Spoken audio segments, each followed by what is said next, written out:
السلام عليكم ورحمة الله وبركاته.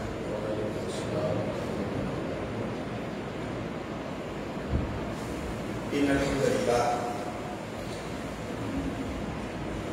نحمده ونستعينه ونستغفره ونؤمن به ونتوكل عليه ونعوذ بالله من شرور أنفسنا ومن سيئات أعمالنا. من يهده الله فلا مضل له ومن يضلل فلا هادي له. واشهد ان لا اله الا الله وحده لا شريك له واشهد ان محمدا عبده ورسوله اما بعد. قال الله تعالى في القران الكريم: يا أيها الناس اتقوا ربكم الذي خلقكم من نفس واحدة وخلق منها زوجها وبث منهما رجالا كثيرا ونساء واتقوا الله الذي تساءلون به والأرحام إن الله كان عليكم رقيبا. يا أيها الذين آمنوا اتقوا الله حق تقاته ولا تموتن إلا وأنتم مسلمون. يا أيها الذين آمنوا اتقوا الله وقولوا قولا سديدا يصلح لكم أعمالكم ويغفر لكم ذنوبكم ومن يطع الله ورسوله فقد فاز فوزا عظيما. قال نبينا صلى الله عليه وسلم: فإن أصدق الحديث كتاب الله وخير الهدي هدي محمد صلى الله عليه وسلم وشر الأمور محدثاتها وكل محدثة بدعة وكل بدعة ضلالة وكل ضلالة في النار. اللهم صل على محمد وعلى آل محمد كما صليت على إبراهيم وعلى آل إبراهيم إنك حميد مجيد. اللهم بارك على محمد وعلى آل محمد كما باركت على إبراهيم وعلى آل إبراهيم إنك حميد مجيد. எல்லா புகழ் புகழ்ச்சியும் ஏக வல்லவனான அல்லாஹ் ஜல்லல்லாஹு தஆலா அவனுக்கே உரித்தாகுமாக. அவருடைய சாந்தியும் கருணையும் நம் மீதும் மேலான நபிகள் நாயகம் ஸல்லல்லாஹு அலைஹி வஸல்லம் அவர்கள் மீதும் அவருடைய அடிச்சுவற்றை தன்னால் முடிந்த அளவிற்கு பின்பற்றி வாழ்ந்த உத்தம சத்திய சகாபாக்கள், தாபியீன்கள், தபஅத்தாபியீன்கள், உலகத்தில் வாழக்கூடிய முஸ்லிமான பெண் நல்லடியார்கள் அனைவர்கள் மீதும், குறிப்பாக அல்லாஹ்வுடைய இந்த மார்க்கத்தை அறிந்து கொள்ள வேண்டும், நம்முடைய ஈமானை புதுப்பித்துக் கொள்ள வேண்டும், நாளை மறுமையில ஜன்னத்தில் ஃபிர்தௌஸ் என்கின்ற உயர்தரமான சுவனத்தை அடைந்து கொள்ள வேண்டும் என்ற உயர்ந்த நோக்கத்தோடு இந்த வாராந்திர வகுப்பிலே பங்கெடுத்துக் கொண்டிருக்கிற நம் அனைவர்கள் மீதிலும் இன்ஷா அல்லாஹ் வரக்கூடிய அத்தனை நபர்கள் மீதிலும் எல்லாம் அல்ல அல்லாஹ் தஆலாவுடைய சாந்தியும் கருணையும் என்றென்றும் வேண்டும் நல்வற்றமாக. கண்ணியத்திற்குரிய எல்லாம் அல்ல அல்லாஹ்வின் நல்லடியார்களே, அன்பிற்குரிய சகோதரர்களே, இன்றைய அகீதா வகுப்பிலே இஸ்லாமிய உலகில் அகீதாவில், அதாவது இஸ்லாமிய அடிப்படை கொள்கையில் மிகப்பெரிய ஒரு மாற்றத்தை ஏற்படுத்திய, இஸ்லாமிய உலகில் நன்கு அறிமுகமான, இந்த உலகத்தில் ஒரு நல்ல மார்க்க அறிஞராக வாழ்ந்து மரணித்த இமாம் முஹம்மது பின் அப்துல் வஹ்ஹாப் ரஹ்மத்துல்லாஹ் அவர்களை பற்றிய ஒரு சிறிய தொகுப்பாக, அவருடைய வாழ்க்கை வரலாறை ஒரு சிறிய தொகுப்பாக இந்த நேரத்திலே நாம் படிக்க இருக்கின்றோம். அன்பானவர்களே, இந்த உலகத்திலே அதுவும் குறிப்பாக நம்முடைய தமிழகம், நம்முடைய அண்டை மாநிலமான கேரளா, அதே போன்று நம்முடைய அண்டை நாடுகளான இலங்கை, பாகிஸ்தான், இன்னும் இது போன்ற பல நாடுகள் இங்கெல்லாம் ஏகத்துவத்தை யாரெல்லாம் நல்ல அழுத்தமாக சொல்லுகிறார்கள், குர்ஆன் சுன்னாவை யாரெல்லாம் அழுத்தமாக சொல்லுகிறார்கள், அந்த மக்களுக்கெல்லாம் முஸ்லிம்களில் ஒரு சாரார் ஒரு பெயரை வைத்திருப்பார்கள். என்ன பெயர் தெரியுமா? வஹாபிகள். ஏகத்துவத்தை யாரெல்லாம் அழுத்தமாக சொல்கின்றார்களோ, குர்ஆன் சுன்னாவை தெளிவாக சொல்கின்றார்களோ, தௌஹீதை எடுத்து வைக்கின்றார்களோ, அவர்களுக்கு முஸ்லிம்களின் ஒரு சாரார் வைத்திருக்கக்கூடிய பெயர் வஹாபிகள். இவர்கள் எல்லாம் வஹாபிகள். இப்படி ஒரு கடுமையான விமர்சனம் இருக்கு இல்லையா? இதன் விளைவுதான் சமீபத்தில் கூட நீங்க பார்த்திருப்பீங்க.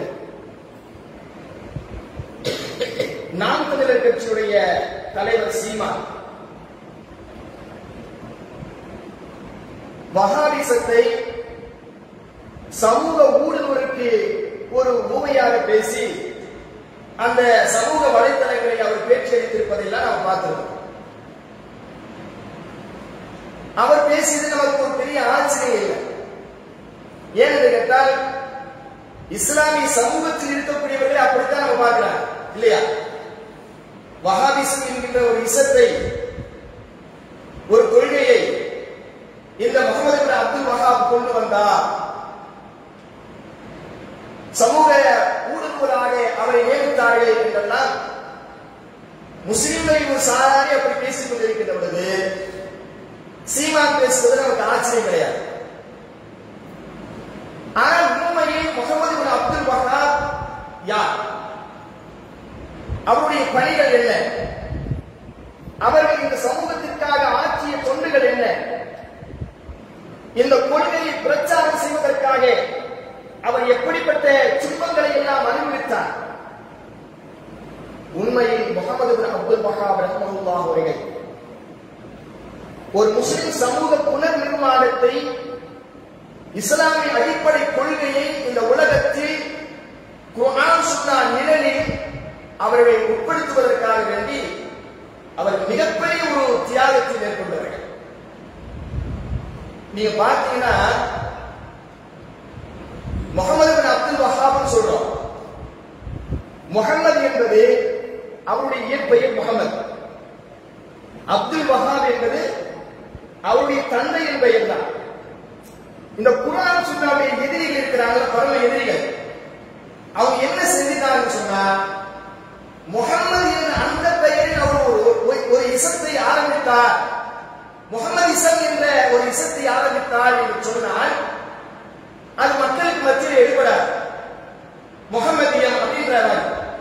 ஏன்னா இறுதி தூதர் முகமது ஸல்லல்லாஹு அலைஹி வஸல்லம் அவருடைய பெயரில் ஒரு சதிவலையில் சிக்கி ஒரு சதிவலையை உண்டாக்கினால் மக்கள் யாரும் நம்ப மாட்டார்கள் என்பதற்காக வேண்டி என்ன செஞ்சுட்டாங்கன்னு சொன்னா, இவர் தான் ஒரு கொள்கையை சொன்னார், இவர் பேர்ல தான் அப்படி இருக்கிறோம்.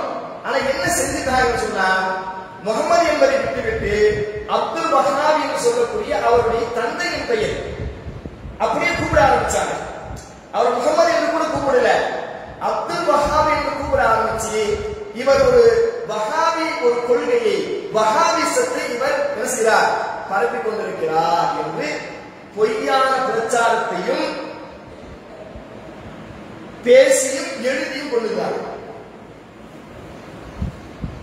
இது யார் செஞ்சது? உதுமானிய பேரரசு பிரிட்டனோடு சேர்ந்து செஞ்ச வேலை. எப்படியாவது இந்த இசம், இந்த கொள்கை இந்த உலகத்தில் இல்லாமல் இருக்க வேண்டும் என்பதற்காக அவங்க செஞ்ச வேலை. அன்பான சகோதரர்களே, ஒரு அடிப்படையான விஷயம் என்ன தெரியுமா? அல்லாஹ் இந்த மார்க்கத்தை பாதுகாப்பது என்பது பொறுப்பேற்றுக் கொள்கிறார். இந்த மார்க்கத்தை அல்லாஹ் பொறுப்பேற்றிருக்கிறார். குர்ஆன் பார்த்தீங்கன்னா நமக்கு தெரியும். குர்ஆனை பற்றி அல்லாஹ் பேசுகிறது என்ன சொல்றான்? இன்னா நஹ்னு நஸல்னா திக்ர வ இன்னா லஹு லஹாஃபிதூன். நிச்சயமாக நாமே இந்த வேதத்தை இறக்கி வைத்தோம், இந்த வேதத்தை நாமே பாதுகாப்போம் அல்லாஹ் சொல்றான் இல்லையா? அதே போன்று அல்லாஹ் சொல்லுகின்ற பொழுது யுரீதுன லியுத்ஃபிஉ நூரல்லாஹி பி அஃவாஹிஹிம் வல்லாஹு முத்திம்மு நூரிஹி வலவ் கரிஹல் காஃபிரூன். அல்லாஹ்வுடைய இந்த ஒளியை அவர்கள் வாயினால் ஊதி அணைத்து விட வேண்டும் என்று நினைக்கின்றார்கள். வல்லாஹு முஜீபுல் வல் காஃபிர். நிச்சயமாக அல்லாஹ் இந்த மார்க்கத்தை உறுதிப்படுத்தியே தீர்வார். அதை காஃபிர்கள் வெறுத்த போதிலும் சரி என்று அல்லாஹ் சொல்றார். அதனால்தான் அல்லாஹ் ஒவ்வொரு காலகட்டத்திலும் நபிமார்கள் அல்லாஹ் அனுப்பிச்சான் இல்லையா? ஒவ்வொரு சமுதாயத்துக்கும் அல்லாஹ் நபி அனுப்பி வைக்கிறான். அல்லாஹ் குர்ஆன்ல சொல்றானே இல்லையா? வலக்கத் பஅஸ்னா ஃபீ குல்லி உம்மத்தின் ரசூலா. ஒவ்வொரு சமுதாயத்துக்கும் நாம் ரசூலை அனுப்பி வைத்தோம். அவங்களுடைய பணி என்னங்க? அலிஅபுதுல்லாஹ், அல்லாஹ்வை தான் வணங்க வேண்டும்.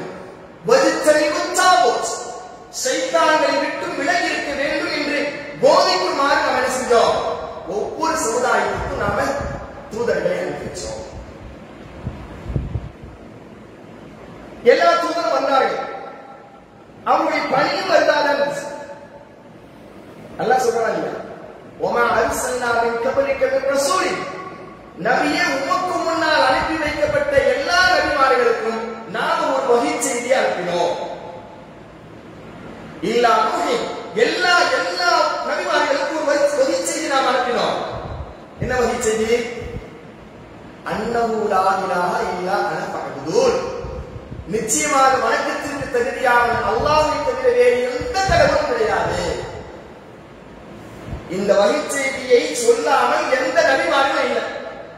இந்த உலகத்தில் தோன்றிய எல்லா நபிமார்களுக்கும் அல்லாஹ் சொன்ன ஒரே செய்தி, மிக முக்கியமான அக்கீதாவுடைய செய்தியாக அல்லாஹ் சொன்னது, அல்லாஹ்வை மாத்திரம்தான் என்று வணங்க வேண்டும், வேறு யாரையும் கடவுளாக ஏற்றுக்கொள்ளக்கூடாது. நபிமார்கள் அவருடைய வார்த்தையில் இருந்து வாயிலிருந்து வந்த முதல் வார்த்தை எல்லா நபிமாரையும் எடுத்துங்க. நபி நூஹ் அலைஹிஸ்ஸலாம், நபி சாலிஹ் அலைஹிஸ்ஸலாம், நபி ஷுஐப் அலைஹிஸ்ஸலாம், நபி ஹூத் அலைஹிஸ்ஸலாம், எல்லா நபிமார்களும் அவர்கள் தன்னுடைய சமூக மக்களிடத்தில் சொன்ன முதல் செய்தி, யா கௌமி அபுதுல்லாஹ், என்ன செய்யுங்க? யா கௌமி அபுதுல்லாஹ் மா லக்கும் மின் இலாஹின் கைர். என் சமூக மக்களே, நீங்கள் அல்லாஹ்வை மாத்திரம் வணங்குங்கள், அவரை தவிர உங்களுக்கு வேறு கடவுள் கிடையாது. இதுதான் எல்லாம் சொன்னாங்க. அல்லாஹ் குர்ஆன்ல சொல்லி காட்டுறான், மிக தெளிவாக சொல்லி காட்டுகிறான். பாருங்கள், வஇலா ஆதின் அகாஹும் ஹூதா, ஆத் என்ற சமூகத்திற்கு ஹூத் என்ற நபியை நாம் அனுப்பினோம். ஆத் என்ற சமூகத்திற்கு ஹூத் என்று சொல்லக்கூடிய நபியை நாம் அனுப்பினோம். அவர் அந்த சமூக மக்களுக்கு சொன்னார், யா கௌமி அபுதுல்லாஹ் மா லக்கும் மின் இலாஹின் கைர். என் சமூக மக்களே, நீங்கள் அல்லாஹ்வை வணங்குங்கள், அல்லாஹ்வை தவிர உங்களுக்கு வேறு கடவுள் கிடையாது. வஇலா சமூத அகாஹும் சாலிஹா, சமூத் என்று சொல்லக்கூடிய அந்த கூட்டத்தார்களுக்கு அவருடைய சகோதரர் சாலிஹ் அலைஹிஸ்ஸலாத்து வஸ்ஸலாம் அவர்களை நாம் அனுப்பினோம். அவர் தன்னுடைய கூட்டத்திற்கு சொன்ன செய்தி என்ன? யா கௌமி அபுதுல்லாஹ் மா லக்கும் மின் இலாஹின் கைர். வஇலா மதீனா அகாஹும் ஷுஐபா, மதீனா என்று சொல்லக்கூடிய அந்த வாசிகளுக்கு, அந்த ஊர்க்காரர்களுக்கு, அந்த சமூகத்திற்கு ஷுஐப் நபியை நாம் நபியாக அனுப்பி வைத்தோம். அவருடைய சகோதரர் ஷுஐபை அவர் என்ன சொன்னார்? யா கௌமி அபுதுல்லாஹ் மா லக்கும் மின் இலாஹின் கைர். அல்லாஹ்வை தவிர உங்களுக்கு வணக்கத்திற்கு உரியவர் யாரும் கிடையாது, அவரைத்தான் நீங்கள் வணங்குங்கள். இப்படியாக உலகத்தில் தோன்றிய எல்லா நபிமார்களும் அவர்கள் சொன்ன முதல் விஷயமே அக்கீதா, அல்லாஹ்வை தவிர வேறு யாரையும் வணங்கக்கூடாது என்று சொன்னார்.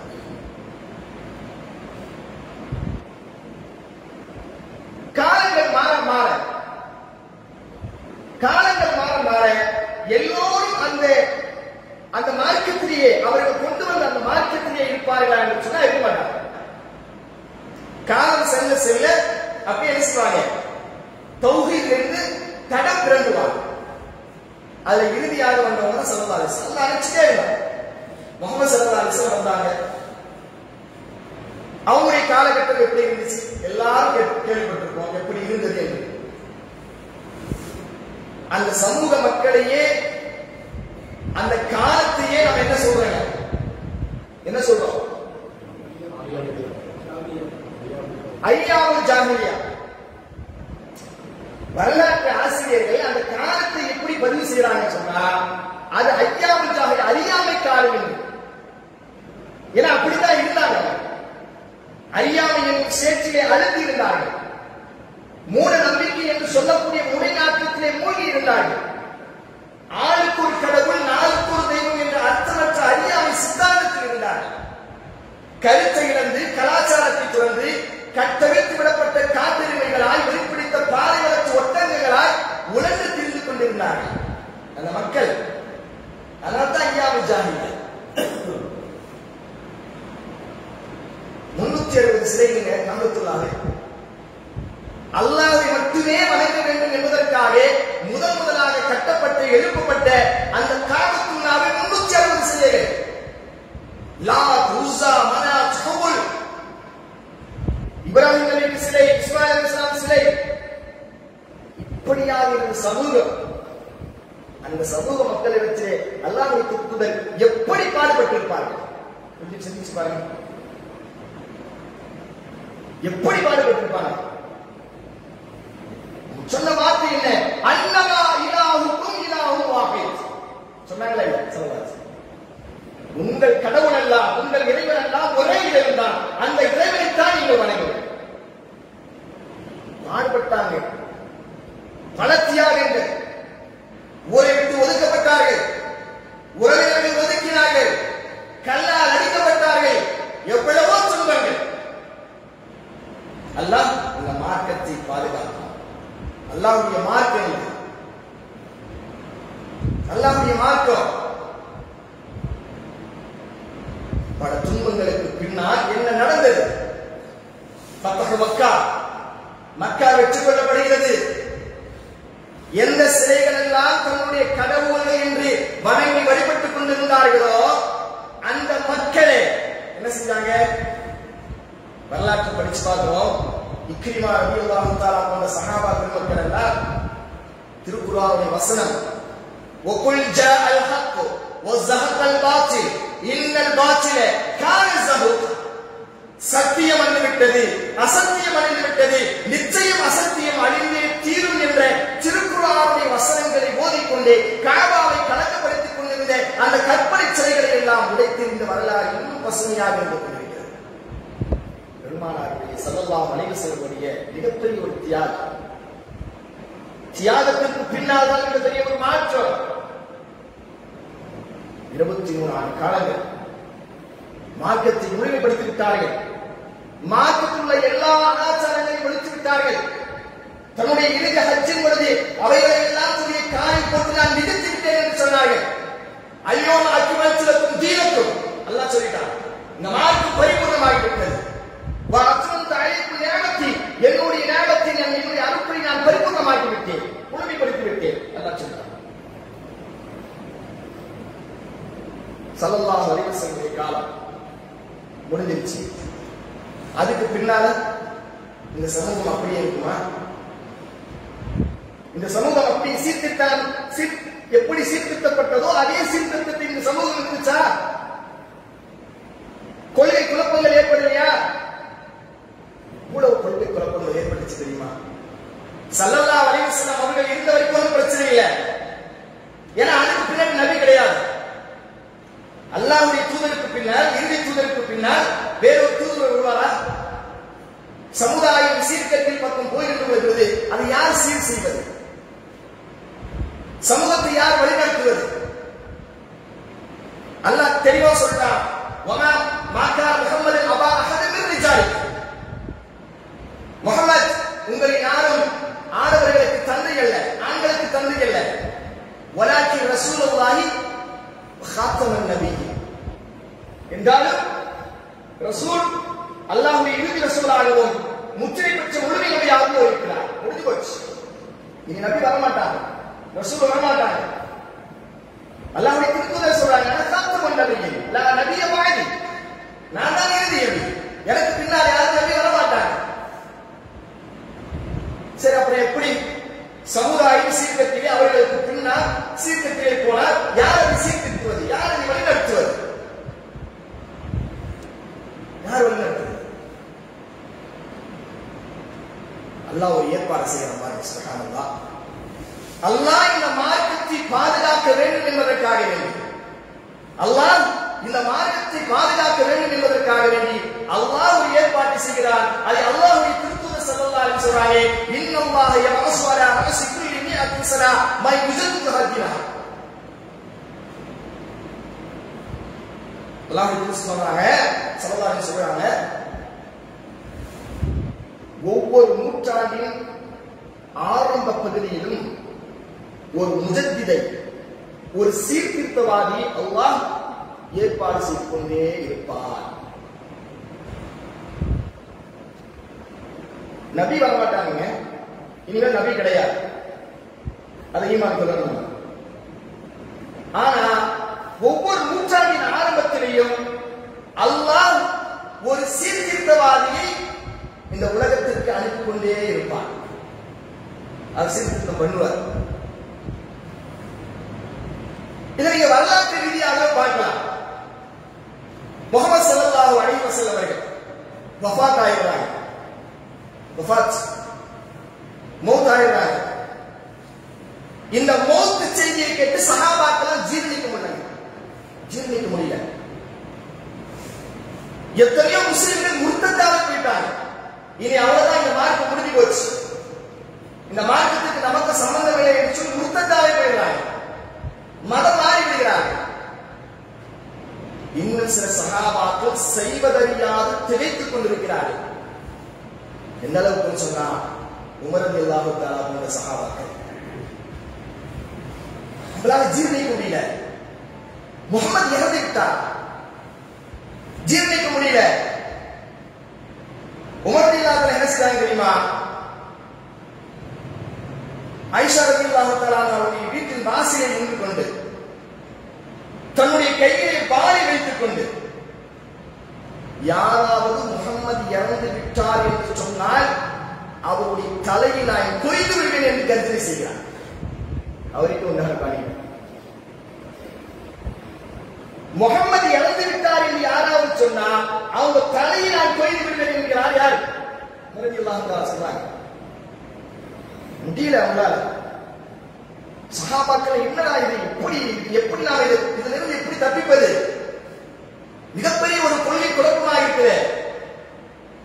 சஹாபாக்கள் அப்படி பிடிப்பதுங்க இருக்கிறாங்க. அல்லாஹ்வுடைய ஏற்பாடு. அபூபக்கர் ரலியல்லாஹு தஆலா வராங்க.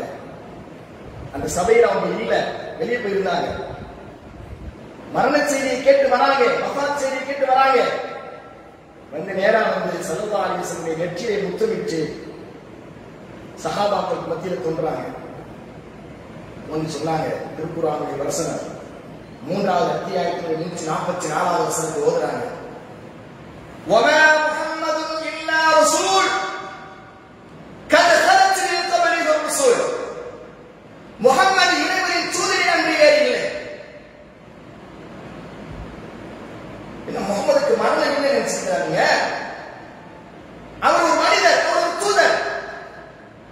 கத் கலத் மின் கப்லிஹி ரசூல். அவருக்கு முன்னால் வாழ்ந்து மரணித்தவர்கள் நபிமார்கள் இருக்கிறார்கள். அவர்களுக்கு நடந்ததை போன்ற இவருக்கும் மரணம் உண்டு.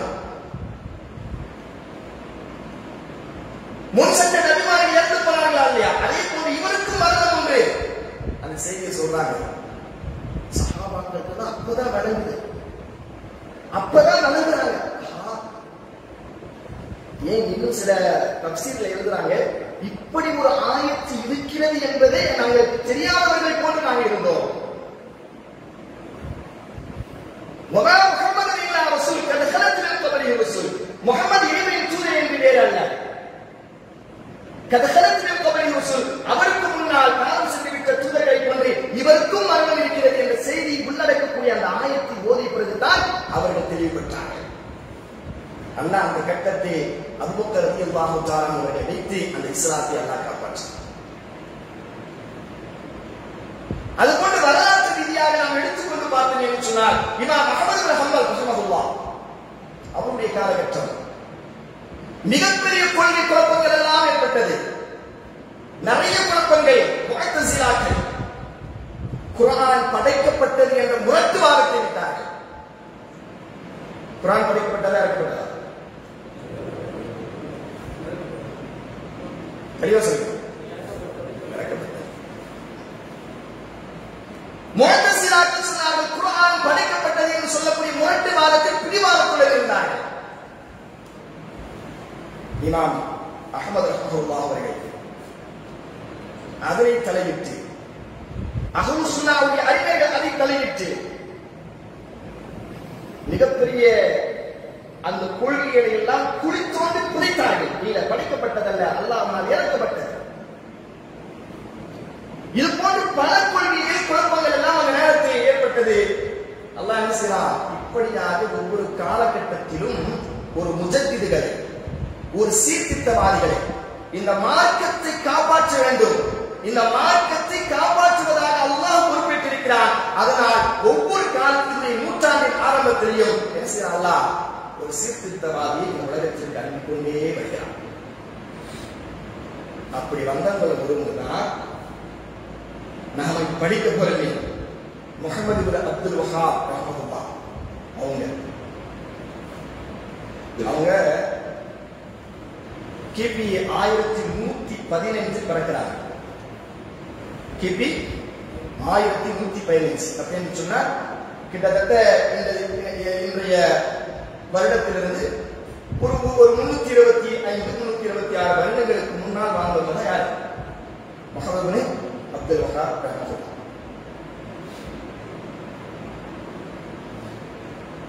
இவங்க எங்க பிறக்கிறாங்க, அந்த கால சூழ்நிலைகள் எல்லாம் எப்படி இருந்தது என்று நாம சிந்தித்து பார்க்க வேண்டும் சொன்னால் அவங்களுடைய தியாகத்தை நாம உணர்ந்துள்ளோம். அவங்க நஜ்தில பிறக்கிறாங்க. நஜ்த் எங்க இருக்கு? நஜ்த்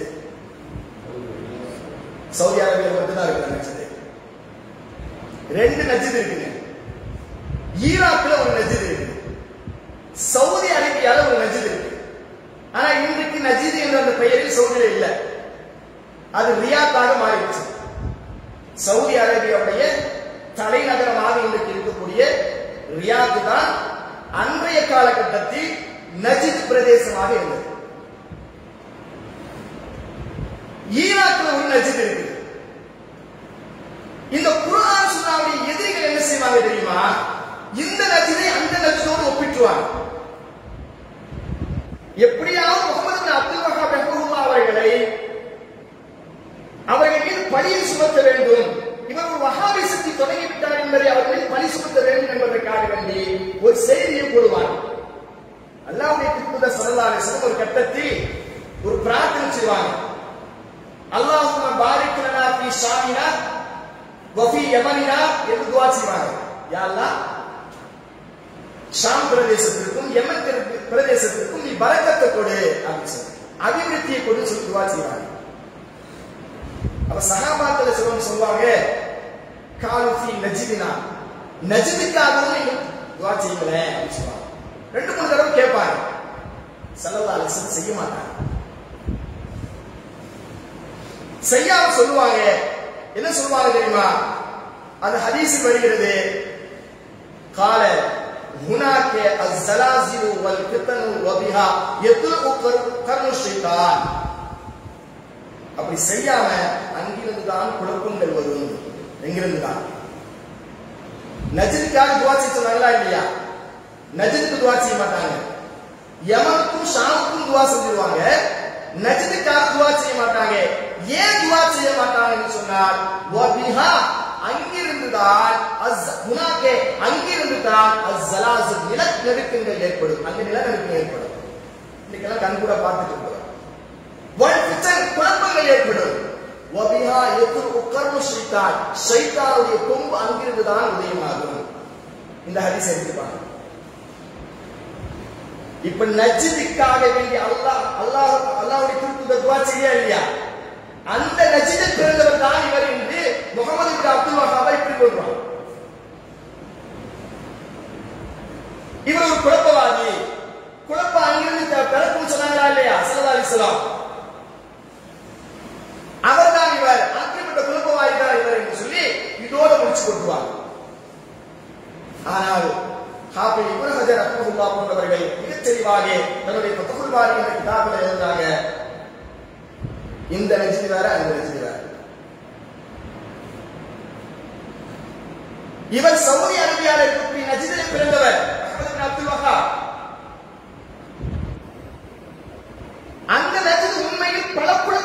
ஏற்பட்டது. அந்த நேரத்தில் பல குழப்பங்கள். தன்னுடைய பேரப்பிள்ளை ஹுசைன் கொல்லப்பட்டது அங்குதான். ஜஹ்மியாக்கள், ஹவாரிஜிகள், பத்ரியாக்கள், கதிரியாக்கள் போன்ற எல்லா அமைப்புகளும் தோன்றியது எங்க?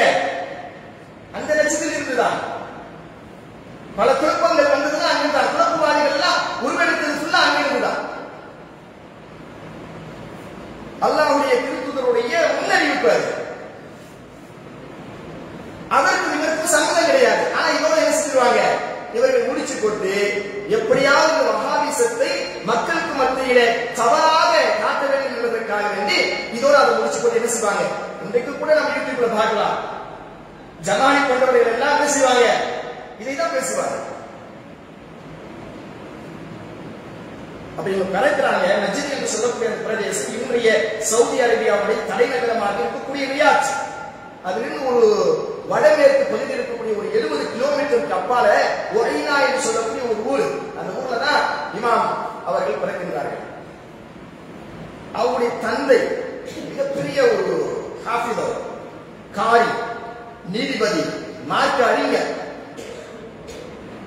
சாதாரண குடும்பத்தில் பிறந்தவர் அல்ல இமாம் அவர்கள். ஒரு இமாமுடைய குடும்பத்தில் பிறந்தவங்க. எந்த அளவுக்கு அவர்கள் முன்னறிவாளர்களாக ரொம்ப மார்க்கப்பட்டுள்ளவர்களாக இருந்தாலும் சொன்னா 10 வயதிலேயே அவர்கள் என்ன செஞ்சாங்க? ஹாஃபிதாக ஆகிவிட்டார்கள்.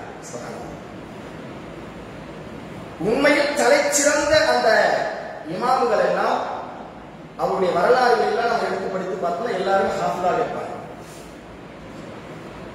தலைச்சிறந்த இமாம்கள் என்று நம்ம பட்டியல் போட்டு சொன்னால் அந்த இமாம்களுடைய பட்டியல் எல்லாருமே ஹாஃபிதாக இருப்பாங்க.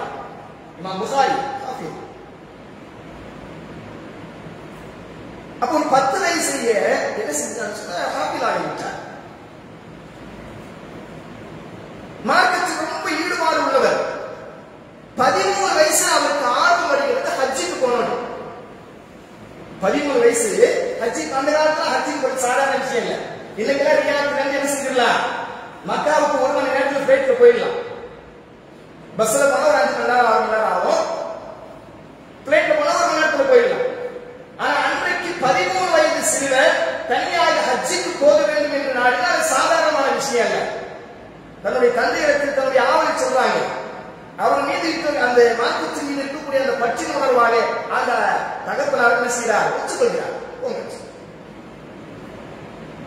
அதாவது இந்த ஹஜ்ஜு பயணத்தில் அவர் கண்ட நிறைய படிப்பினை, நிறைய பாடங்கள்.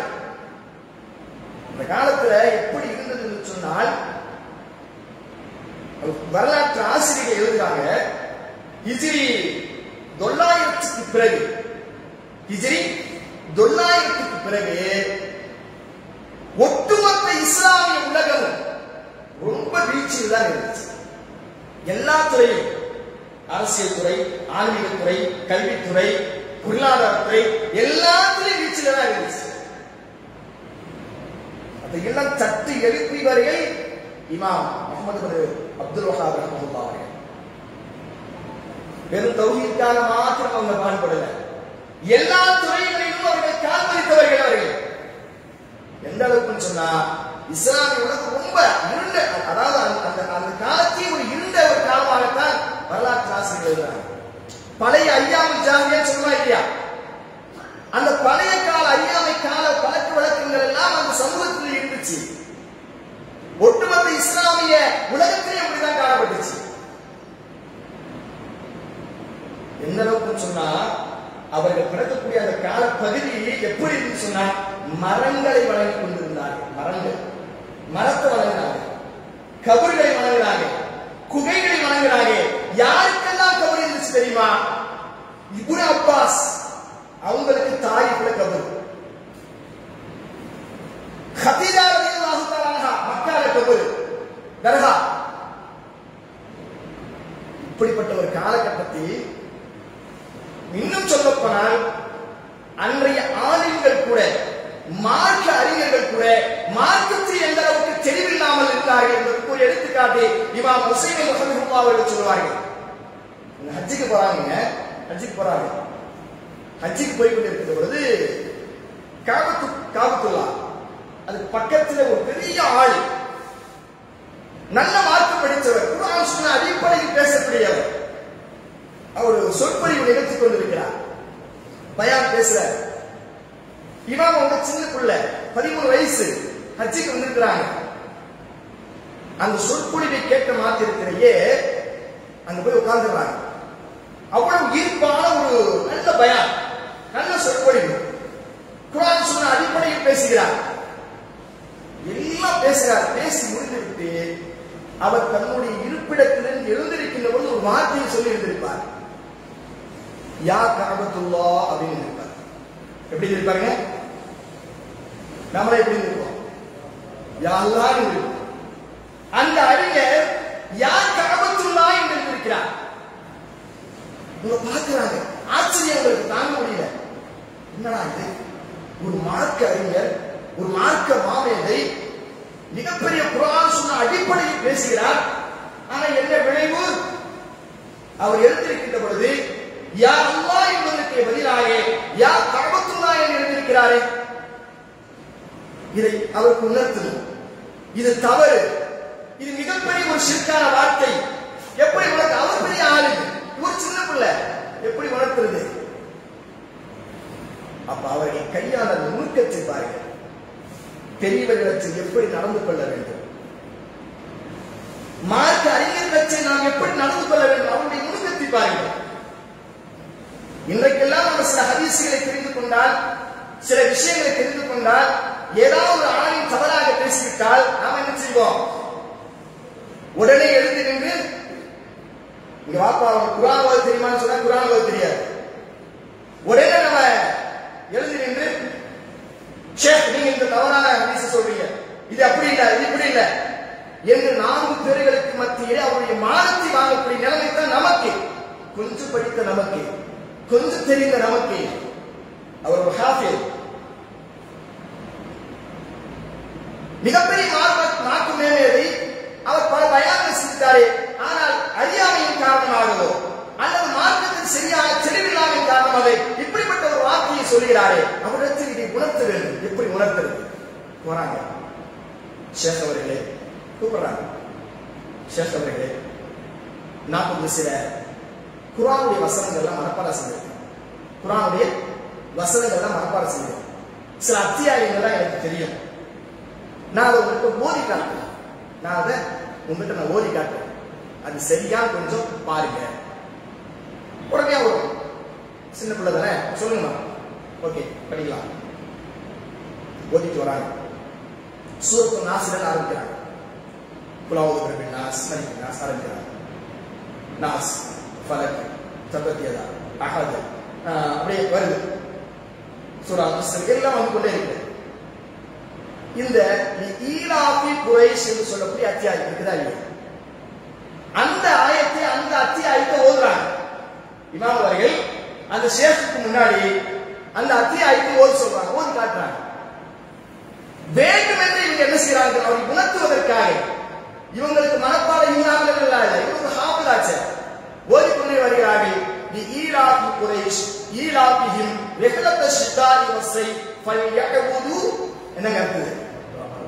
ரப்ப ஹாதல் பைத் இல்லையா? இவர் என்ன தெரியுமா ஓதுறாரு? ஃபல்யஅபுது ஹாதல் பைத். ரப்பன்றது விட்டார், ரப்பன் வார்த்தையை விட்டார். ஃபல்யஅபுது ஹாதல் பைத் அல்ல அப்படி ஓதிப்பார். உடனே இந்த ஷேக் அவர்கள் பாருங்க, தப்பு தவறுமா ஓதுறீங்க.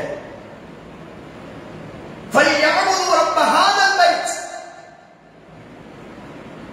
இந்த காபத்துல்லாஹ்வுடைய இறைவனை நீங்கள் வணங்க வேண்டும் என்று அல்லாஹ் சொல்கிறார். காபாவை வணங்கக்கூடாது, காபாவுடைய இறைவனை வணங்க வேண்டும் என்று அல்லாஹ் இங்கே கட்டளையிடுகிறார். நீ அந்த ரப்ப என்ற வார்த்தையை விட்டு விட்டு சோறுகிறாயே.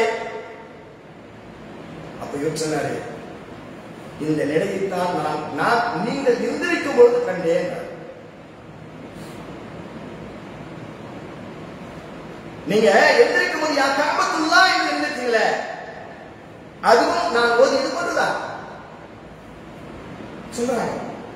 அப்பொழுதுதான் அந்த மார்க்க அறிஞருக்கே பொறி தட்டுகிறது. நாம் எவ்வளவு பெரிய தவறை செய்திருக்கிறோம். நம்ம எவ்வளவு பெரிய தவறு செய்திருக்கிறோம் சொல்லி அப்பொழுதுதான் அவருக்கே தெரிகிறது. இது போன்று பல அந்த ஹஜ்ஜுடைய அந்த பயணத்தில் பல விஷயங்களை பேசுகிறாங்க. இமாம் முஹம்மது பின் அப்துல் வஹாப் ரஹ்மத்துல்லாஹி அவர்கள் பல விஷயங்களை சொல்லுறாங்க. மக்கால சில காலங்கள் படிக்கிறாங்க, மதீனாவுக்கு போறாங்க, அங்க படிக்கிறாங்க, அங்கிருந்து பஸ்ராவுக்கு போறாங்க, அங்க மார்க்கத்தை கற்றுக்கொள்கிறாங்க. பஸ்ராவிலிருந்து பலஸ்தீனர்களுடைய அந்த லக்ஸா என்று சொல்லக்கூடிய இன்றைய காசா என்று சொல்லக்கூடிய அங்க போய் படிக்கிறாங்க. மார்க்க அறிஞர்கள் எல்லாம் தேடி தேடி படிச்சுட்டு வராங்க. இப்படியாக அவருடைய சுற்றுப்பயணம் இருந்து கொண்டிருக்கிறது. அந்த சுற்றுப்பயணத்திலேயே அவர்கள் பல விஷயங்களை கற்றுக்கொள்கிறார்கள். இஸ்லாத்தில் இல்லாத நூதனமான செயல்கள் எல்லாம் எல்லா நாடுகளிலும் பரவி இருக்கிறது. என்ன தீர்வு? எப்படியாவது லா இலாஹ இல்லல்லாஹ் என்று சொல்லக்கூடிய அந்த அசலியத்தை மக்களுக்கு மத்தியில் கொண்டு போய் சேர்க்கணும். அசல் தன்மையிலிருந்து இந்த சமூகம் அப்படியே மாறிவிட்டது. அல்லாஹ்வுடைய திருத்தூதர் கொண்டு வந்த அந்த கொள்கையிலிருந்து எல்லாம் இப்படி மாறி போய் கிடக்கிறது என்ற அந்த கவலை. ஃபர்ஸ்ட் ஒரு சமூகத்தை நாம சீர்திருத்தம் பண்ணனா நமக்கு கவலை இருக்கணும். நமக்கு கவலை இருக்கணும். சமூகம் இப்படி இருக்கிறது, இந்த சமூகம் இப்படி வழிமுறை போயிருக்கிறது என்ற கவலை நமக்கு வரணும். அது இமாம் முஹம்மது பின் அப்துல் வஹாப் அவங்களுக்கு வந்துச்சு. சமூகம் இப்படி இருக்கிறது. 25 வயசுல போறாங்க, எல்லாம் சுற்றுப்பயணங்களை முடித்துவிட்டு மார்க்கத்தை எல்லாம் கற்றுக்கொண்டு போறாங்க. அவங்க ஊரு ஒயினா என்று சொல்லக்கூடிய அந்த பகுதிக்கு போறாங்க. அங்க போனா அவருடைய தகப்பனார் இல்லை. தகப்பனார் இல்லை என்ன அர்த்தம்? அங்கே அவர்கள் வசிக்க விடவில்லை. அவங்க ஜாஹிலியா காலகட்டத்தில் தான் இருக்கிறாங்க. சரியான மார்க்கத்தை எடுத்து சொன்னா எங்கே இருக்க முடியாது. அதனால அவர்கள் நாடு துறந்து வேறு ஒரு இடத்துக்கு போறாங்க. ஹுரைனியா என்று சொல்லக்கூடிய ஒரு பகுதி, அந்த நஜ்திலேயே ஹுரைனியா என்று சொல்லக்கூடிய ஒரு பகுதிக்கு போறாங்க. அப்ப இமாம் அவர்களும் அங்க போய் தன்னுடைய முதல் பிரச்சாரத்தை ஆரம்பித்தார். என்ன, தன்னுடைய தந்தையோடு சேர்ந்து செய்றாங்க, முதல் பிரச்சாரத்தை ஆரம்பிக்கிறாங்க. இப்படி ஆரம்பிக்கும் பொழுது எப்பயுமே நமக்கு தெரியும், எங்கெல்லாம் ஏகத்துவத்தை தெளிவாக எடுத்து சொல்கின்றோமோ அங்கெல்லாம் எதிரிகளை சந்திக்க வேண்டியதான், எதிரிகளை சந்திக்க வேண்டியதா இருக்கும். இது வரலாற்று நெறிகளும் ஏற்பட்ட உண்மை. அல்லாஹ்வுடைய திருத்தூதர் ஸல்லல்லாஹு அலைஹி வஸல்லம் நபிமார்கள் அத்தனை பேருக்கு ஏற்பட்டுச்சு இல்லையா? சந்திக்கிறாங்க. அங்கிருந்து அவர்கள் விரட்டடிக்கப்படுகிறார்கள். அங்கிருந்து திரும்பவும் என்ன செய்யறாங்க? தன்னுடைய சொந்த ஒரு வெளிநாட்டு வராங்க. அங்க உள்ள அமீர் அன்றைக்கெல்லாம் இன்றைக்கெல்லாம் ஒரே ஆட்சியின் ஒரு மன்னருக்கு கீழ் இன்றைக்கு சவுதி அரேபியா இருக்குதா இல்லையா? அன்றைக்கெல்லாம் சிற்றரசர்கள் தான். ஒவ்வொரு பகுதிக்கும் ஒவ்வொரு அரசர். எப்படி இந்தியாவில் அங்கிங்கே ஆண்டு கொண்டிருந்தார்களோ அது போல அங்கங்கேயும் ஒவ்வொரு பகுதிக்கும் ஒரு அரசர்களை வச்சிருப்பாங்க. அப்ப அங்க உள்ள அமீர்கிட்ட போய் ஒரு நெருக்கத்தை ஏற்படுத்திருக்காங்க. ஃபர்ஸ்ட் நல்ல அகலாக்கோடு நடக்கின்ற பொழுது எங்கேயும் ஒரு நட்பு கிடைக்கும் இல்லையா? அந்த மாதிரி நட்புணர்வை ஏற்படுத்திக் கொள்றாங்க. திரும்ப தன்னுடைய சொந்த ஊர் தானே, அங்க உள்ள அந்த அமீர்கிட்ட ஒரு நட்பை ஏற்படுத்திக் கொண்டாங்க. நட்பை ஏற்படுத்திக் கொண்டு அவங்க சொல்றாங்க, சில மார்க்க பிரச்சாரங்கள் எல்லாம் செய்து கொண்டிருக்கின்ற போது அவங்க அமீர்க்கு சொல்றாங்க, உங்களுடைய இந்த ஆட்சி அதிகாரம் நீடித்து நிலைத்திருக்க வேண்டும். அதுபோக இந்த சவுதிய பரப்பளவு எல்லாம் உங்களுடைய ஆட்சி அதிகாரத்திற்கு கீழே இருக்க வேண்டும். அப்படி என்று சொன்னால் நான் கொண்டு வந்த இந்த கொள்கை லா இலாஹ இல்லல்லாஹ் என்று சொல்லக்கூடிய அந்த அசலைத்தான அந்த கொள்கை நான் பிரச்சாரம் செய்து கொள்கிறேன். இதற்கு நீங்கள் ஒத்துழைப்பு தரணும். அந்த நேரத்துல எப்படி இருந்துச்சுன்னு சொன்னாங்க, ரியாத் மாநகரிலே இன்றைக்கு இருக்கக்கூடிய அன்றைக்கு இருந்த நஜ்த் இன்றைக்கு இருக்கக்கூடிய ரியாத் எப்படி இருந்துச்சுன்னா, மரம் இருந்துச்சு. ஒரு மரம் குழுப்பறை ஐயாமல் ஜாகிலியாக்கள் இருந்திருக்கிறாங்க பாருங்க. மரம், அந்த மரம் எப்படிப்பட்ட மரம் என்று சொன்னால், அந்த மரத்திடம் போய் பிள்ளை பேர் இல்லாதவர்கள், குழந்தை பாக்கியம் இல்லாதவர்கள் அது இடத்திலே போய் கேட்டால் குழந்தை பாக்கியம் கிடைக்கும் என்று நம்பினார். அவ்வளவு பெரிய ஒரு இருண்ட காலமாக, ஒரு மிகப்பெரிய காலங்கள் போல ஒரு 300 நூற்றாண்டுகளுக்கு முன்னால்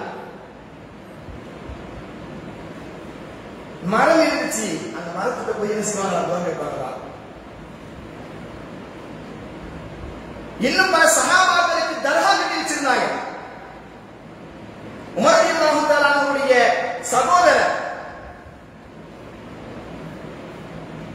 அவர் யமாமா என்று சொல்லக்கூடிய போரில் ஷஹீதாக்கப்பட்டவர்.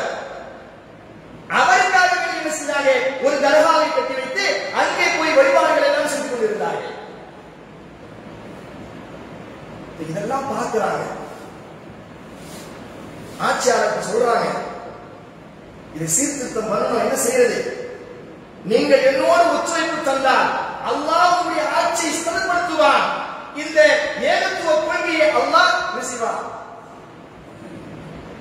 இந்த மண் முழுவதும் பரவ செய்வான். ஒத்துழைப்பு தாருங்கிறாங்க. ஆனாலும் அன்றைக்கெல்லாம் ஆட்சி அதிகாரத்தில் உள்ளவர்கள் எப்படி இருந்தாலும் அந்த ஆட்சியை தக்க வைத்துக் கொள்ள வேண்டும் என்பதற்காக வேண்டி அவருடைய மனதிலே பகுதி என்று சொல்லக்கூடிய அந்த எண்ணம் இருக்குமா இல்லையா? உலகத்துடைய ஆசைகள் மகனே இருந்துச்சு.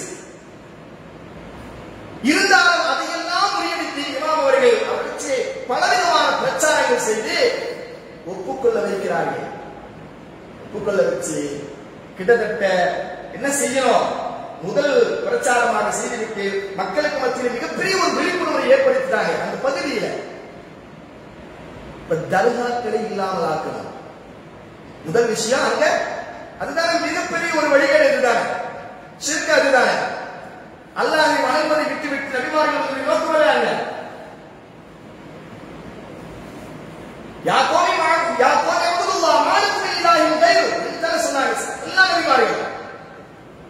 அந்த கொள்கையை கொண்டு வரணும். ஆனால் இவர்களோ இப்படி கொண்டு போய் கொண்டிருக்கிறாங்க. என்ன செய்யறது? அப்ப அந்த ஆட்சியாளர் உதவி கேட்கிறாங்க.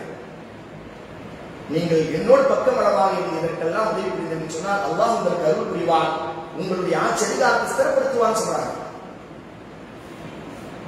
சரி, அவரும் என்ன செய்யறாரு? ஒப்புக்கொள்கிறார். கிட்டத்தட்ட ஒரு சும்மா போய் இடிக்க முடியாது. தர்காக்களை சாதாரண கையில் செய்ய முடியுமா? இன்றைக்கு கூட எவ்வளவு விழிப்புணர்வுகள் வந்த பிறகு கூட இன்னைக்கெல்லாம் சாதாரணமாக தர்காக்களை கை வச்ச முடியுமா? 600 படை வீரர்களை தரார். 600 படை வீரர்களை தரார் அந்த ஆட்சியாளர். அந்த அமீர் தரார். அந்த ஒய்னா என்ற பகுதியில் இருக்கக்கூடிய அவன் அமீர் போறாங்க. அந்த மரத்தை அந்த கபரெல்லாம் இடிக்கணும். எல்லாருக்கும் மையத்தை தான் செய்யும். யார் முதலில் கை வைப்பது? இன்றைக்கும் கூட அந்த அறியாமை இருந்துதான் செய்து. கபரை பற்றி ஏதாவது பேசினால், தர்காவை பற்றி ஏதாவது பேசிவிட்டால் நமக்கு ஏதாவது இழப்பு நடந்து விடுமோ, ஏதாவது ஒரு இடர்பாடுகள் வந்து விடுமோ என்ற பய அச்ச உணர்வு இன்றைக்கும் சமூகத்தில் இருக்குதா இல்லையா? அதே போன்று அவர்களுக்கு இருந்துச்சு. சொன்னாங்க, அலி ரலியல்லாஹு தஆலா அவர்களை அல்லாஹ்வுடைய தூதர் தன்னுடைய மருமகளை எப்படி பூமிக்கு மேலாடி இருக்கக்கூடிய ஒரு ஜான் இருந்தாலும் அதை தரைமட்டமாக்காமல் விடாது என்று அலிக்கு சொல்லி அனுப்பினார்கள். அதை எல்லாம் நினைவுபடுத்துறாங்க. கபர்கள் இப்படி கட்டப்பட்டிருக்க கூடாது. இது மார்க்கத்தில் அனுமதிக்கப்பட்ட ஒரு விஷயம் அல்ல. மிகப்பெரிய ஒரு பிரச்சாரத்தை மேற்கொள்றாங்க. எல்லாரும் பயப்படுறாங்க, எப்படி கையை வைக்கிறது? இமாம் அவர்கள் கையை வச்சு உடைக்க ஆரம்பிக்கிறாங்க. அவர்களுக்கு ஒன்றும் நடக்கவில்லை என்று தெரிந்த பிறகு எல்லாரும் என்ன செய்ய ஆரம்பிச்சாங்க? உடைக்க ஆரம்பிச்சாங்க. அன்றைய பகுதியில் அங்க தர்காக்கள் எல்லாம் சுற்றி இருக்கக்கூடிய தர்காக்கள் எல்லாம் ஒழித்து. இதற்கு மத்தியில இவர்களுக்கு எப்படிப்பட்ட அச்சுறுத்தல் வந்தது என்று சொன்னால், இந்த அமீர் ஓய்நாளில் இருக்கக்கூடிய அமீருக்கும் அல் அக்ஸா என்று சொல்லக்கூடிய அமீருக்கு மத்தியில ஒரு தொடர்பு இந்த காரணத்தினால் இவர் இப்படிப்பட்ட பிரச்சாரத்தை எல்லாம் செய்கின்றார். இவரை நீங்கள் உயிரோடு விட்டு வைக்க கூடாது, அவரை நீங்கள் கொன்றுவிட வேண்டும். கொன்றுன்னு சொல்றாங்க. அவர் உயிரோடு விட்டு வைக்க கூடாது, அவரை கொன்றுவிட வேண்டும் அப்படின்னு சொன்ன பிறகு, ஆனா அவருக்கு அந்த ஆட்சியாளருக்கு ஆசை இல்லை. இவருடைய அந்த சமூக விழிப்புணர்வு, சமூக சீர்திருத்தம் இதெல்லாம் அவரும் ஈர்க்கப்பட்டிருக்கிறார். ஆனாலும் அந்த ஆட்சியாளருக்கு கீழ் இருக்கிற காரணத்தினால ஒன்றும் செய்ய முடியாது. அதனால பட்சணமாக உங்களை கொல்ல வேண்டும் எனக்கு உத்தரவு வந்துச்சு, இருந்தாலும் நீங்கள் என்ன செய்யுங்க, இங்கிருந்து வேறு விட்டு அரசு வேற ஊருக்கு போயிடுங்க என்று சொல்லி பாதுகாப்பாக வேறு ஒரு ஊருக்கு அனுப்பி வைக்கிறார்கள். அதுதான் திரஹியா என்று சொல்லக்கூடிய ஒரு ஊர். திரஹியா என்று சொல்லக்கூடிய ஒரு ஊர், அது அந்த பகுதியில் இருக்கக்கூடிய ஒரு ஊர். அந்த ஊருக்கு போறாங்க. அங்கதான் ஒரு ஆட்சியாளர் முஹம்மது இப்னு சவுத் என்று சொல்லக்கூடிய ஒரு ஆட்சியாளர். இன்றைக்கு சவுதியான்னு சொல்றதா இல்லையா? சவுதி நாடு அவருடைய பெயரில் வந்ததுதான் அந்த நாடு. முஹம்மது இப்னு சவுத் என்று சொல்லக்கூடியவர். இங்க பாருங்க ஒரு வித்தியாசத்தை. இந்த இஸ்லாமுடைய பரம எதிரிகள் இந்த சவுதுடைய மன்னருடைய பேரு முகமது இப்னு சவுத், இவங்களுடைய பேரு முகமது இப்னு அப்துல் வஹாப். முகமதிசம் என்று சொன்னால் அங்கே எடுபடாது என்பதற்காக மன்னருக்கு எதிராக நாம் போர் புரிகிறோம் என்பதற்காக நினைத்துக் கொண்டு அங்கே என்ன செய்யறாங்க சொன்னா இவர்கள் வஹாபிசம் என்ற கொள்கையை தான் இவர்கள் சொல்லிக் கொண்டிருக்கிறார்கள் என்று இஸ்லாமுடைய பரம எதிரிகள் என்ன செய்கிறாங்க? பிரச்சாரம் செய்கிறாங்க. அங்கதாக முஹம்மது இப்னு சவுத் என்று சொல்லக்கூடிய அவர்தான் முழுமையாக ஒத்துழைப்பு தருகிறார். அந்த ஒத்துழைப்பிற்கு பின்னால் தான் மிகப்பெரிய ஒரு மாற்றம், மிகப்பெரிய மாற்றம். ஆட்சிகள் எல்லாம் விரிவடைந்து கொண்டே போகிறது. அவருக்கு ஒரு ஒப்பந்தம் செய்கிறாங்க. நான் லா இலாஹ இல்லல்லாஹ் என்று சொல்லக்கூடிய இந்த ஏகத்துவ கலிமாவுக்காக நான் சத்திய பிரச்சாரத்தை மேற்கொள்கின்ற பொழுது நீங்கள் அதற்கு உறுதுணையாக இருந்தால் அல்லாஹ் உங்களுடைய ஆட்சி அதிகாரத்தை தக்க வைப்பான், உங்களை கண்ணியப்படுத்துவான், உங்களுக்கு அருள் புரிவான், உங்களுக்கு இந்த நாட்டையே விரிவாக்கி தருவான். முழு ஒத்துழைப்பு தந்தார் அவர். சுப்ஹானல்லாஹ், முழு ஒத்துழைப்பு தந்தார். இறுதியாக ஒவ்வொரு நாடாக ஒவ்வொரு இடமாக கைப்பற்றி இன்றைக்கு முழு சவுதியாவாக மாறிவிட்டது என்று சொன்னால் ஒரே ஆட்சியின் கீழ் இன்றைக்கு இருக்கிறது சொன்னால் எதை வைத்து அது நடைபெற்றது தெரியுமா? இஸ்லாமிய அழைப்பு பணி. ஆன்மீகமும் அரசியலும் வேறு வேறு அல்ல. எப்படி நபிகள் நாயகம் ஸல்லல்லாஹு அலைஹி வஸல்லம் காலகட்டத்தில் ஆன்மீகமும் அரசியலும் ஒரு தலைமையில் இருந்தது, நான்கு கலீஃபாவுடைய காலத்தில் ஒரு தலைமையில் இருந்ததோ அதே போன்ற ஒரு கால சூழ்நிலையை இமாம் முஹம்மது இப்னு அப்துல் வஹாப் ரஹ்மத்துல்லாஹி அவர்கள் கொண்டு வருகிறார்கள். இமாம் முஹம்மது இப்னு அப்துல் வஹாப் ரஹ்மத்துல்லாஹி அவர்கள் கொண்டு வருகிறார்கள். இமாம் சகோதரர்களே, இதிலே நிறைய விஷயங்களை இமாம் முஹம்மது இப்னு அப்துல் வஹாப் அவர்கள் சந்தித்த விஷயங்கள் ஷேக் கமாலுதீன் மதனி கூட அவர்கள் என்ன செஞ்சிருக்கிறார்கள்? முஹம்மது இப்னு அப்துல் வஹாப் என்கிற ஒரு நூலை தமிழாக்கம் செய்திருக்கிறார்கள். அதை இன்ஷா அல்லாஹ் கூடுமான வரையில எடுத்து படித்து பாருங்கள். அவருடைய முழு டீட்டெயில்ஸ் அதில் இருக்கும். அவர்கள் என்னென்னலாம் இந்த மாற்றத்திற்காக தன்னுடைய தியாகத்தை செய்தார்கள் என்பதெல்லாம் அதில் நிறைய செய்திகளை சொல்லித்தராங்க. அன்பான சகோதரர்களே, உண்மையில் முஹம்மது இப்னு அப்துல் வஹாப் ரஹ்மத்துல்லாஹி அவர்களை இன்றைக்கு இஸ்லாமிய சமூகம் எப்படி பார்க்கிறது என்று சொன்னால் அவரை ஒரு தீவிரவாதியாகத்தான் காட்டுகிறது. உஸ்மானிய பேரரசுகள் என்ன செஞ்சாங்க? இவர்கள் எப்படி நம்முடைய துருக்கியையும் பிடித்துக் கொள்வார்கள் என்ற காரணத்திற்காக வேண்டி பிரிட்டனுடைய அந்த அச்சுறுத்தலின் காரணமாக இவர்கள் மீது பொய்யான இட்டு கட்டி பல பிரச்சாரங்களை செய்து அவர்களை ஒரு தீவிரவாதியாக காட்டினார். அதனால்தான் அந்த சினிமாலாம் பேசுறோம். வஹாபிசம் சமூக ஊடுருவலுக்கு உண்மை காட்டி பேசினாரா இது? அந்த அளவுக்கு மக்களுக்கு மத்தியிலே அது போய் சேர்ந்துச்சு, பிரச்சாரம் சேர்ந்துச்சு.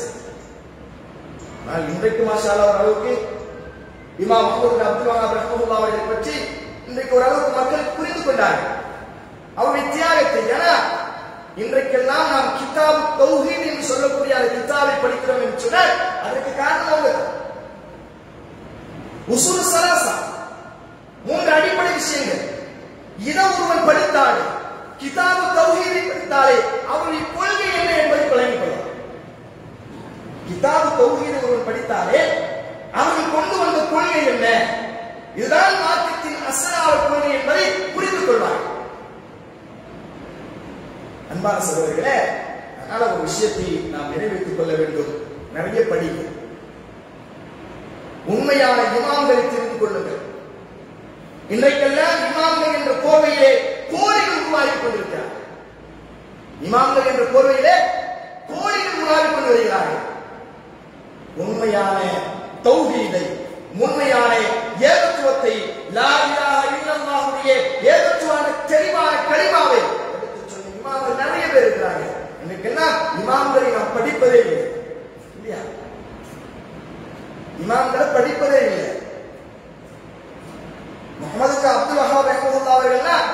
செஞ்சாங்க?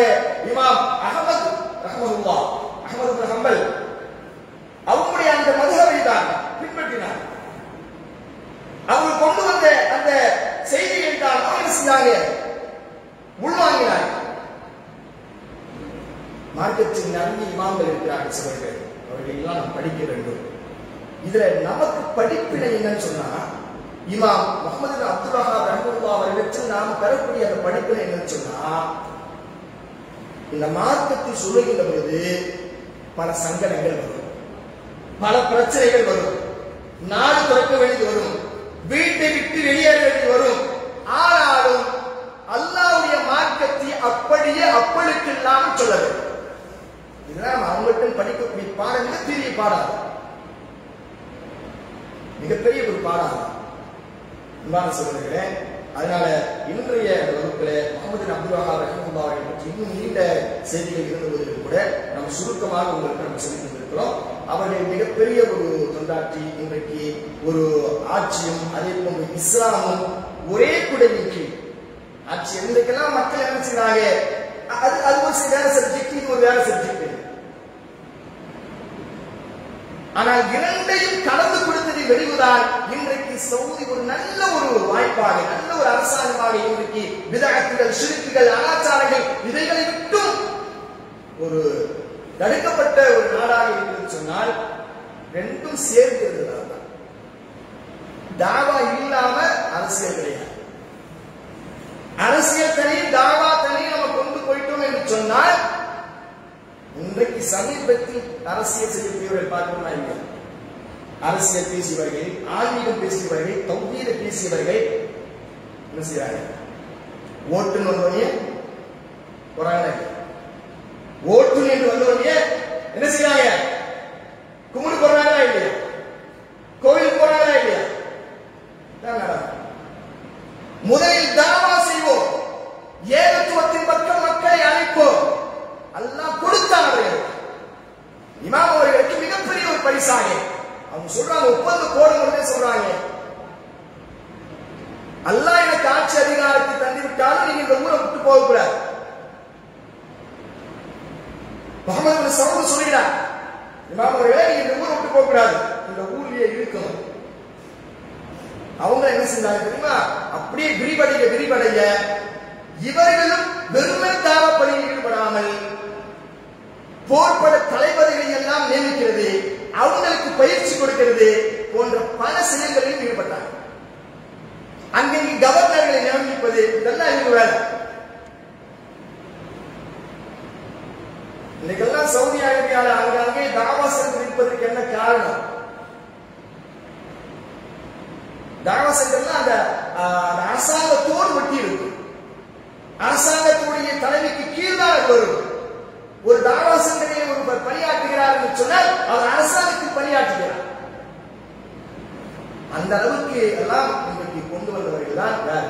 அதற்கு மூல காரணம் யார் என்று சொன்னால் இந்த முஹம்மது பின் அப்துல் வஹாப் ரஹ்மத்துல்லாஹி என்பதை நம்ம செய்யக்கூடாது, மறந்துவிடக்கூடாது. மிக முக்கியமாக நாம் அவருடைய கிதாபுகள் படி அவங்க சொன்னது, அவங்க மார்க்கத்தை சொன்னது இஸ்லாமிய அக்கீதாவின் அடிப்படை கொள்கையில் மிகப்பெரிய மாற்றத்தை கொண்டு வந்தவர்கள் அவர்கள். மக்கள் அப்படி இருந்தாங்க, மரங்களையும் கபறுகளையும் அதே போன்று குகைகளையும் வணங்கிக் கொண்டிருந்தாங்க. சஹாபாக்களுக்கெல்லாம் என்ன செஞ்சாங்க, தர்கா கட்டி வச்சிருந்தாங்க. அதெல்லாம் இன்றைக்கு இல்லாமல் போவதற்கு மிகப்பெரிய ஒரு தியாகம் இமாம் முஹம்மது பின் அப்துல் வஹாப் செய்திருக்கிறார்கள். அவருடைய வரலாற்றை படித்து அதிலிருந்து இன்னும் பல படிப்பினைகள் இருக்கிறது. அந்த படிப்பினைகள் எல்லாம் பெற்றுக்கொள்ளக்கூடிய நன்மக்களாக அல்லாஹ் ரப்பல் ஆலமீன் என்னையும் உங்களையும் ஆக்கி புரிவாராக. வாஹிரு தஅவானா அல்ஹம்துலில்லாஹி ரப்பில் ஆலமீன். அஸ்ஸலாமு அலைக்கும் வரஹ்மத்துல்லாஹி வபரகாத்துஹு.